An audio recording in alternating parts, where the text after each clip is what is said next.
Shri Gauranga Nityananda Shri Advaita Chandra Gadadhar Shiva Sadi Gaura Bhaktivinoda Jayo Radhe Jayo Krishna Jayo Vrindavan Shri Govinda Gopinath Madana Mohan.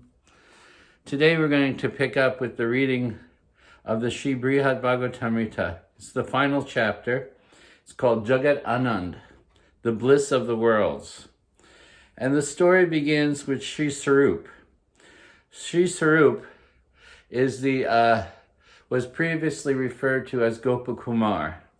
And he has told his story to the Brahmana, Mathura Brahmana, so that he could understand the actual essence of the Srimad Bhagavatam and the highest essence of perfection. So Sri Sarup says, "My dear Brahmin boy, I want you to think carefully and decide for yourself what is the highest goal of life and what is the best way to achieve it." So this is interesting. The Guru, Sarup, has narrated his own story of how he has achieved his spiritual perfection. And he's described the various perfectional stages within the universe and the different planetary systems and so forth. This is all described in the Brihat Bhagavatamrta of Sanatan Goswami. So at this point, Sarup has completed his story. Now he turns to his disciple and say, "Now that you have heard my story, and you've heard about the nature of reality in relationship to the various planetary systems and so forth, I want you to think carefully. Because there is some self-reflection that has to take place within ourselves to develop a commitment to what we're doing." So he says here, "I want you to think carefully what I've described, and I want you to decide for yourself what is the highest goal of life. What is your conclusion? After hearing my story, what is your conclusion? What is the highest goal of life? And what do you think is the best way to achieve that goal?" Once you establish what you want to achieve, then you also have to have a plan of how you're going to achieve it. The commentary begins with, the 7th chapter here describes how the Mathura Brahmin, by the mercy of Sri Sarup, achieved pure love for Krishna, and on the strength of that love received Krishna's special favor. Sarup has depicted the most important aspects of the glories of Golok Vrindavan. Now all that remains is for him to give an explicit answer to the Brahmin's earlier query. He says, "From various sources I have heard of various goals and various methods to achieve them. But still I cannot definitely decide what goal I should strive for and what I should do to reach it." This was the question of the disciple before. He said, "I've heard," because when you come in contact with so many people, they have various ideas. "And so I've heard of various goals and various means to achieve them." Now the Guru is asking, after I've told you my story, what have you concluded? To test whether the Brahmin disciple has now correctly understood what he has been taught, Sarup asks him to give his own opinion about what should be his sadhya and his sadhana, his goal and the means to achieve that goal. Text 2, "Please understand, O best of Mathura Brahmins, just like me, you have already fully achieved your goal by the mercy of the divine goddess." Here, Sarup's disciple, on the verge of perfection, has yet to realize the glories of Golok directly, but soon he will. Instead of trying to explain more about those glories, his guru advises that he merely be patient, and soon he will see everything with his own eyes. In other words, his guru says, your perfection is already there. By the grace of the divine goddess who has awarded us with a particular mantra, all perfection is to be had. And that will manifest naturally Just as when we receive the Diksha from the spiritual master and receive the mantras and so forth within our ear, there's a guarantee in one sense that your perfection is there. Of course, you can't be negligent either. But it is already built in through the mercy of Guru and the means by which to achieve spiritual perfection, the mantras and so forth, that our perfection will be had. We'll only have to be patient. So here he says, I want you to be patient and now reflect upon what I have told you. Whatever is left for you to achieve, you have already nearly attained it. So his Guru is also guaranteeing here that you're almost on that level of perfection. Please know this. I can see that the Supreme Lord has bestowed upon you his full mercy. So his Guru says, everything is going to be achieved in a present course of time, in accordance with the will of the Lord. And I can see that the Lord's mercy has been shining upon you. Commentary.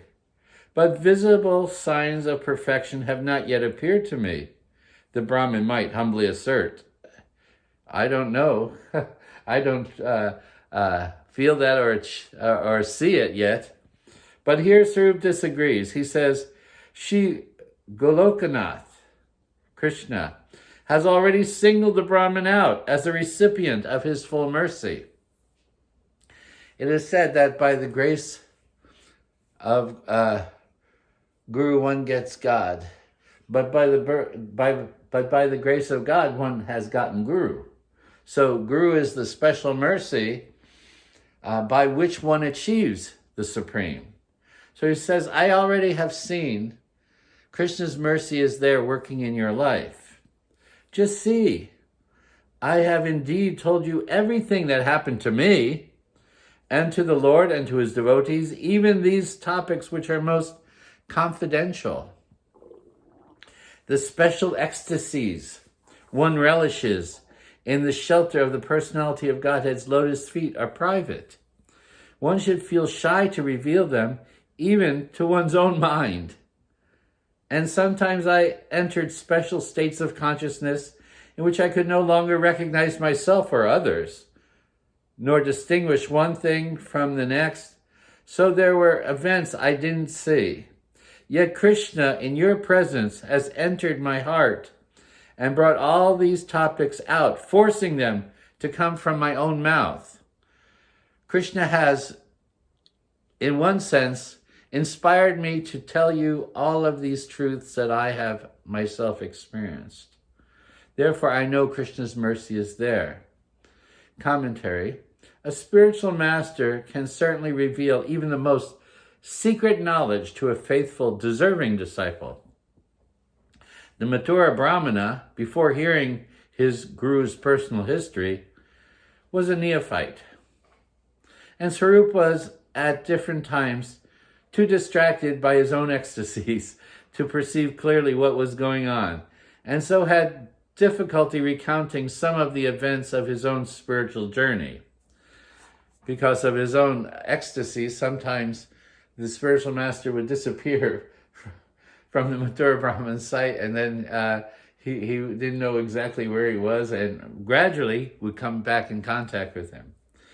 But despite all of this, and despite Swarup's reluctance, Krishna forced the whole story from Swarup's mouth. Krishna wanted the Mathura Brahman to hear the story of Swarup and how he achieved his own spiritual perfection. I have noted clear signs that you have gained strong faith in these topics, a faith that will soon bestow upon you all of its rewards. Commentary.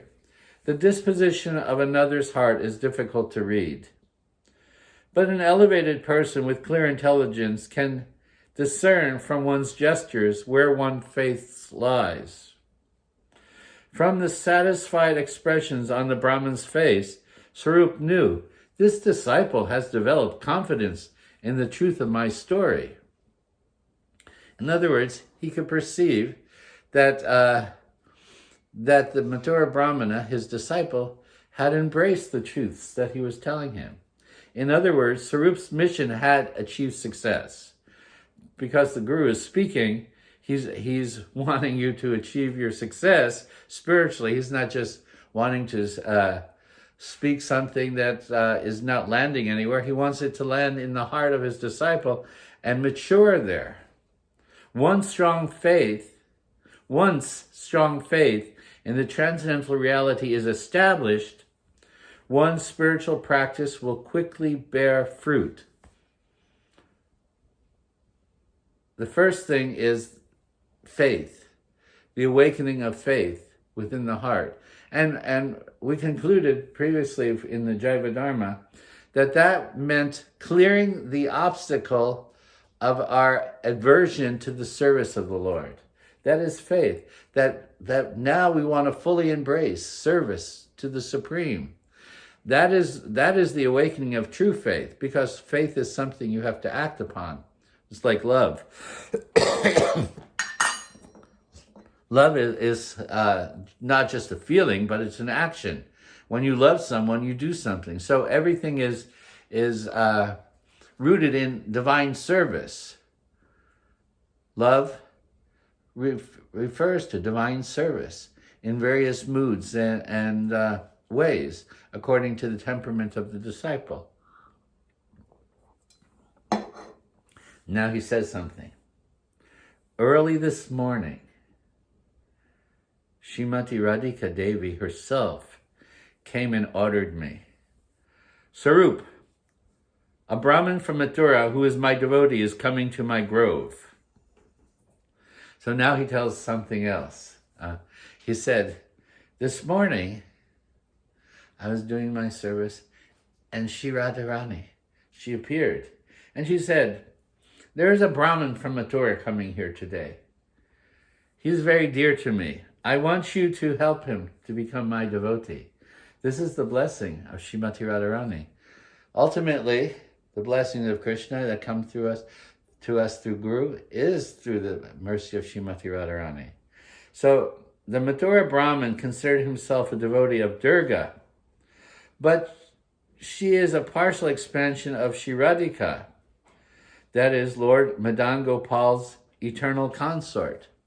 So what may have seen previously as the mercy of Durga, because there was some connection with that consideration of receiving a mantra through Durga Devi, but she is also considered a partial expansion of Radhika. They are non-different. Mahadev, Durga, they're all intertwined. Radha and Krishna, intertwined into that highest reality. So he's saying, whom you previously had faith in, Durga Devi, who awakened within you a divine desire to achieve spiritual success, is fully manifested in Shri Radhika. And that Radhika, she appeared before me this morning. She is Lord Madan Gopal's eternal consort, the highest picture of spiritual perfection. And she said, there is a Brahmin coming from Mathura, and I want you to take care of him because he is very dear to me. Go there. The first thing you do today, go there and enlighten him with good instructions. Console him and help him quickly attain Krishna's grace. So this was Radha's instruction to Sarup. Commentary: had Sarup not awakened the Brahman's higher intelligence, the Brahman would not have attained Shri Krishna's favor. But Radhika said, go and enlighten him with good instructions. Assist him, console him, help him to achieve the grace of Krishna. So on her instruction, I swiftly came here, overjoyed, without even a thought about missing the enjoyment of Krishna's company. He was absorbed in thoughts of Krishna and play, but he was given an instruction. So he had to leave that environment, playful environment, and find out this Mathura Brahmana. So to carry out his assignment, Sarup left home early in the morning, before Krishna even went out to the forest with his friends. Sarup did not mind missing Krishna's company for one day, because he knew that carrying out Shri Radha's order would endear him to Krishna, and this would surely increase the happiness he enjoyed with Krishna. So Srimati Radharani gave the instruction. Was he to ignore it? No. So he immediately left the environment and went to search out this Mathura Brahmana wherever he could be found. Shri Pariksit said, when Sarup saw that the Brahmin, even after spoken to in this way, had not awakened the treasure of pure love, Sarup put his hand on the Brahmin's head. By the mercy of the great soul Sarup, everything Sarup had experienced became manifest at once in the Brahmin's heart, as if the Brahmin had experienced himself. So he saw that he needed further stimuli. And so by the grace of his own hand, his guru touched him on the head and awakened within him the reality of his own spiritual self. Such are the most amazing glories of contact with a great devotee, Mahat. By that contact, this Brahmin suddenly achieved perfection and realized his eternal identity. Commentary. Usually, only the Lord's most qualified devotees attain pure love of God after long endeavor for the Lord's special mercy. How then could this Brahmin have achieved prema so quickly? Only by coming into contact with a powerful saint. The Brahmin's own efforts alone would have been of no avail. His success was possible by the unique glories of Vaishnava association, incomprehensible to the material mind. In the Srimad Bhagavatam, Shri Devahuti says, association to gratify the senses is certainly the path of bondage. But association performed with a great saintly person leads one to the path of liberation, even if performed without proper understanding. When an ignorant person mixes with other degraded persons, the result is entanglement. We reflect the association we take up. So one can become entangled in material existence by association with materialistic persons. Simply experiencing the enjoyment of food and drink and sex and so on. By the company of pure souls, though, even if entered into with the same ignorance, enables one to become nishanga, that is free in two ways, detached from matter and uplifted to the level of pure love of God. Prema is a form of detachment because it shuns all other pursuits except the attempt to please the personality of Godhead. This is true detachment. One has no other interest but to please the Supreme Personality of Godhead. Therefore, he's detached from everything but the pleasure of Krishna.